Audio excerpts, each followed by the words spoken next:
झाल्यापासून आज हा विषय संपला. पुण्याची मिरवणूक आहे तशी चांगल्या पद्धतीनं थाटात मिरवणुकीत सांस्कृतिक शेवटी आमची एक परंपरा आहे, वैभवशाली परंपरा आहे आणि त्यामुळे त्याच पद्धतीनं ती दरवर्षी होती तशीच मिरवणूक यावर्षी सुद्धा होईल.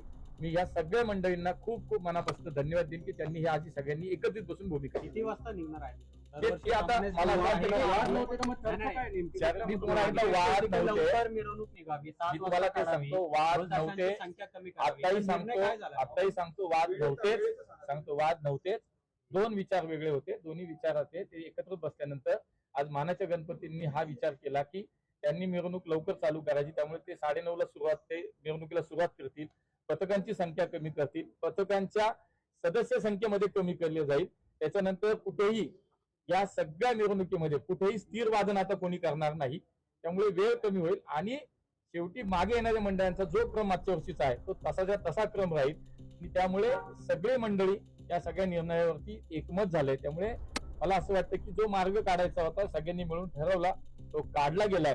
त्यामुळे कमी वेळेत आणि चांगल्या पद्धतीनं सर्वांच्या संमतीनं पुण्याची यंदाची विसर्जन मिरवणूक चांगली होईल. जे गणेश मंडळ सकाळी निघणार होते त्यांचं पण आता पूर्वनियोजित वेळेवर 9:30 तेच सांगितलं ना, आमचं एकमत झालं. आता तुम्ही मला असं वाटतं की त्यांची प्रातिनिधिक स्वरूपामध्ये एक दोन लोकांचे त्यांच्या तुम्ही प्रतिक्रिया या ठिकाणी घ्या म्हणजे आपल्याला अधिक स्पष्ट होईल. राज्य महोत्सवात ते सगळे आम्ही एकत्र आहोत ना आता ते सगळे एकत्र आहेत. तुम्ही ते सगळे ते सांगतो ना, ते सगळे विषय संपलेत आता आमचे. आम्ही मागची मिरवणूक कशी झाली तशी यंदाची मिरवणूक ना आणि ते स्वतः बोलतील.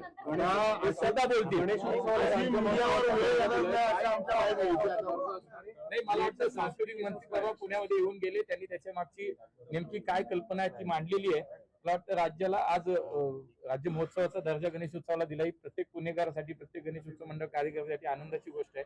आणि म्हणून मला विशेष करून सरकारला धन्यवाद द्यायचे की त्यांनी पुण्याच्या गणेशोत्सव एकूणच महाराष्ट्रातल्या गणेशोत्सवाला आज हा दर्जा दिला. आम्हाला सगळ्यांना त्याचा आनंद आहे आणि त्याच्यातून निश्चितपणे जी काही शासनाची भूमिका असेल ती काही त्याची रूपरेषा असेल ती निश्चितपणे आम्ही पुढच्या काळामध्ये ही गणेशोत्सवाच्या काळात आपल्याला पाहायला विसर्जन मिरवणूक रेंगाळते असा एक आरोप गणेश मंडळांकडून केला जातोय. पोलिसांची आज आमच्या या सगळ्या मंडळींनी तीच भूमिका होती. त्या सगळ्या विषयाच्या मागे सुद्धा तोच विचार होता की पुण्यातली मिरवणूक आमची लवकर संपावी, वेळेत संपावी, प्रत्येक मंडळाला त्याला जो हवा तेवढा वेळ मिळाला पाहिजे, प्रत्येक दोन्ही त्या पद्धत वेगवेगळे मंडळ सगळ्यांना समान न्याय मिळाला पाहिजे हीच भूमिका होती. त्यामुळे या सगळ्यांनी मिळून आम्ही जे ठरवलं त्याच्यामुळे निश्चितपणे यावेळची मिरवणूक ही कमी वेळेत होईल, चांगली होईल आणि खूप एकत्रित भावनेनं होईल. हा आम्हाला असं वाटतं आजच्या आमच्या बैठकीतला जो काही त्याच्यातलं जे काही निष्पन्न होते हे निष्पन्न. पुन्हा बैठका होणार काही आवश्यकता नाही लागणार. बोला, आमची लोकही बोलतील. तुमच्या खात्यातलं एक